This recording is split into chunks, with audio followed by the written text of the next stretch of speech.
We didn't know the championship for 30 minutes after this race ended. We had a tiebreaker between Christopher Bell and William Byron, and the finish was under review because games were being played by 2311 and Bubba Wallace, and the Ross Chastain, Bush Machine, and Austin Dillon protecting William Byron for the Chevys. In the last lap, Bubba claimed he had a tire going down with 3 or 4 to go, but stayed on the racetrack, slowed down a crazy amount the past couple laps. And Christopher Bell goes in the last corner, overdrives it, passes Bubba, slides up and hits the wall, and then he just decides to turn into the wall and keep his foot in the throttle and kind of do a mini Ross Chastain wall ride, which is illegal. Cannot do that after Ross Chastain did what he did at this racetrack 2 years ago. And NASCAR was going over the radio from the 1 and the 3 saying, does the 1 or the 3 know the plan? There's a Chevy here. He's 1 point to the good. Pretty much protect him. Don't let anybody pass him. And you had a damn conga line back there behind him with I think it was Brad, Carson Hocevar, Joey Logano, that just couldn't get past. William Byron was not good, and the 1 and the 3 were protecting William Byron in that situation so he wouldn't lose any more spots. Eventually, they declared that Christopher Bell's move was illegal and that William Byron will be in the championship 4. They penalized Bell to the last car on his lap. He was 1 lap down, so I think he finished like 23rd for that wall ride. Lost about 4 positions, which, of course, when you're tiebreaker, you lost 4 positions. You don't have the advantage anymore. So a lot of, and we'll get to the penalties here in a second, but Riley, what was your look or take, if you can get it out, on this whole last 15 laps? I think they got it right. Did they? Yeah.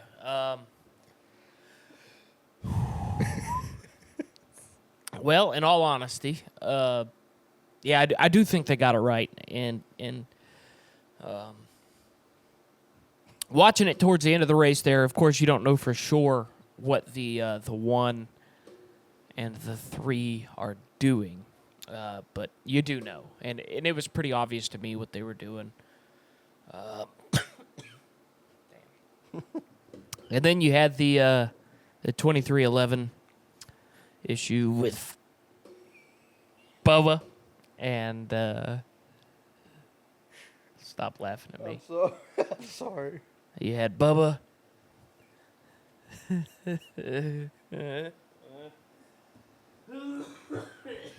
Yeah, Bubba Wallace. Yep. You had him faking like he had a flat tire. So, and then, of course, Christopher Bell doing Hell Melon, 2.0. So, I think disqualifying Christopher Bell at the end of the race there, or at least sending him to the end of his lap, was the correct move because he did break a rule on the racetrack, and that's the most immediate thing for NASCAR to litigate. They've got that taken care of, and then a couple days later, of course, you find out that they're penalizing the Chevys for not passing William Byron and the 23 for letting the 20 by. So, and the penalties for that, while you get yourself together, Ross Chastain, Austin Dillon, Bubba Wallace were fined $100K and docked 50 driver points. Trackhouse, Richard Childress, and 2311 were also fined $100,000 team-wise and docked 50 owner points.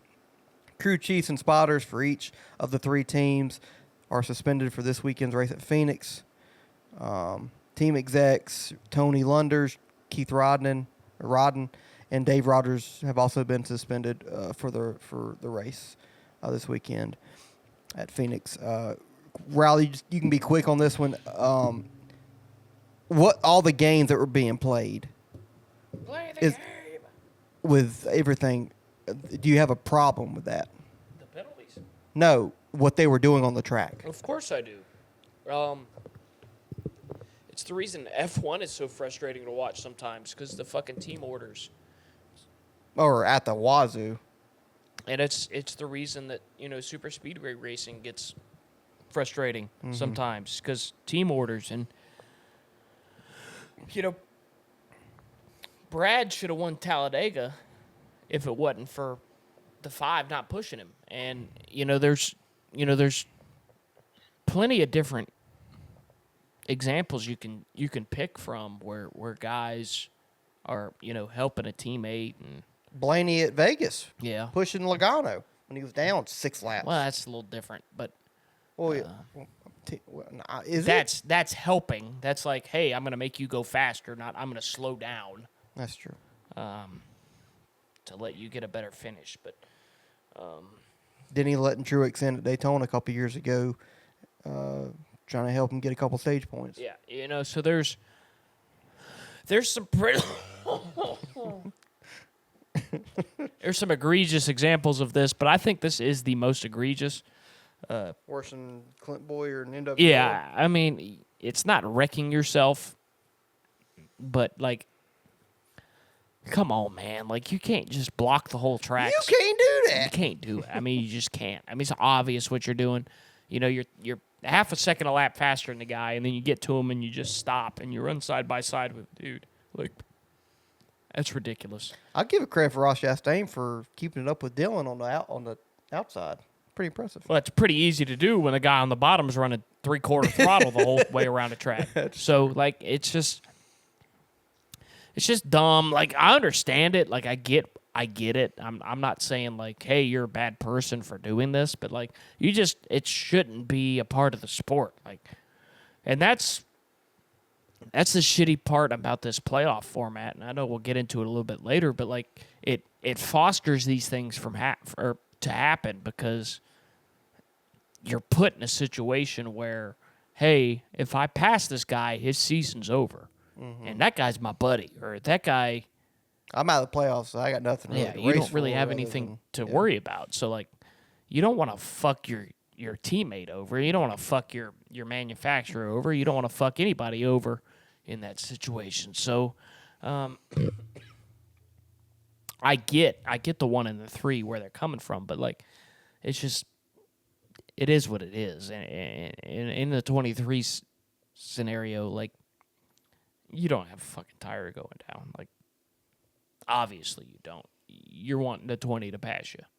It is what it is. But Common sense. The playoff format puts them in this situation, and it's going to keep happening. I don't think the penalties were necessarily severe enough to stop it from happening, but I think they were the right penalties. So,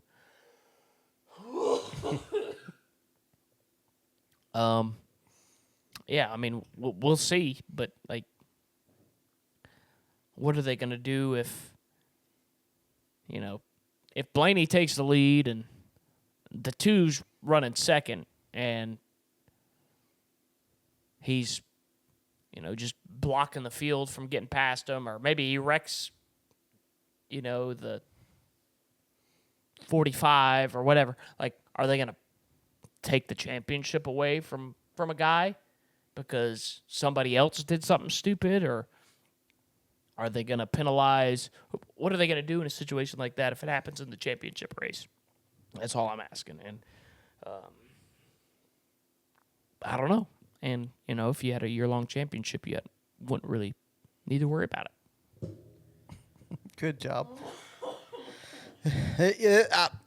I said on my review that NASCAR has kind of lost control of their own sport. I feel like the manufacturers are running this sport now. Now, these penalties do help out, for sure. Doesn't hurt at all. And that's what drives me crazy about super speedway racing sometimes, and certain things when the playoffs start. letting guys buy it for stage points. Like, I get that, and me and Riley love the mid-2000s racing. When you let somebody go early in the run and then you get them back at the end, or, whatever. You had some respect there, and that's really been lost. Other than when you come down to stage points and it's like a manufactured team, you help out a lot. And actually detriment your own team. And that's what it drives me crazy. Like, you're racing for your team, your sponsors to try. It should be you're racing for your team, your guys, your sponsors to get the best finish you can, regardless of whatever's going on with other teams and drivers. Whether they drive a Chevy, a fucking Ford, a Toyota, a fucking Pontiac back in the day, fucking Mitsubishi, whatever. Hyundai, it doesn't matter. It should just be race your race as best as you can. And it's in the rule book, race 100%. And clearly the 1 and the 3 were not racing 100% there the last 15 laps.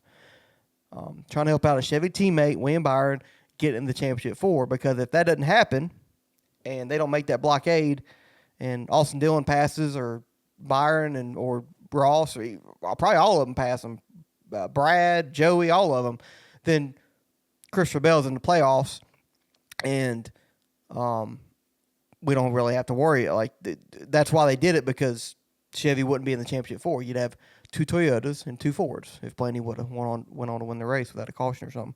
So, like, I get it. But I miss the days of just go and race your own race for your team, race for your sponsors. If a guy's better than you, or you're better than that guy, you should try to pass him regardless of what's going on. And it's all based upon the manufacturers and the playoff format. When you combine those things, I feel like the manufacturers have so much power, and they should, because they can. I mean, if one manufacturer drops out of NASCAR, if Chevy decides tomorrow we're out of NASCAR, NASCAR is fucked. They're done. They will not survive. So, like, I get you need to cater to your manufacturers. That's your life and blood of the sport, one of them. But you also got to think into, how's this going to look? Like, you got to sit down and be like, but that comes back to the problem with the playoff format. Like, you put these guys and teams and manufacturers in this position. Now, I'm not saying that if we had a season-long championship battle and it was between a couple points, trying to get here or there, it wouldn't be probably to the level that we saw on Sunday, but we'd have teams, let's say Tyler Reddick is racing at Martinsville and he's having a bad day in 15th, and he's got a 5-point lead over Ryan Blaney for the championship with one race to go, season-long format. You get a bunch of Toyotas behind them and just kind of block or kind of slow the track up for 10, 15 laps. Like, yeah, that could happen, and I'm sure it probably would, but it wouldn't be the level of this. And Christopher Bell, he knew it when he did it. Like, you saw it when he got out of his car. He was just like, he knew it was not wrong. I mean, he knew it was wrong, but he was like, man, I hate this shit. I had to do that.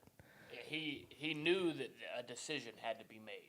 Yeah, like, and now people are like, well, he didn't say that, but you could see on his face, like, he knew. He was like, man, I don't know if I'm gonna be able to get away. I don't know if I'm gonna get away with that. But he had to do what he had to do. Now, I really think Christopher Bell is kind of dumb for doing that, because he didn't have to. Bubba was going to give you the spot, just driving in the corner normally. I don't understand why he did that. Panicked again, and just kind of overreacted, and then it cost him.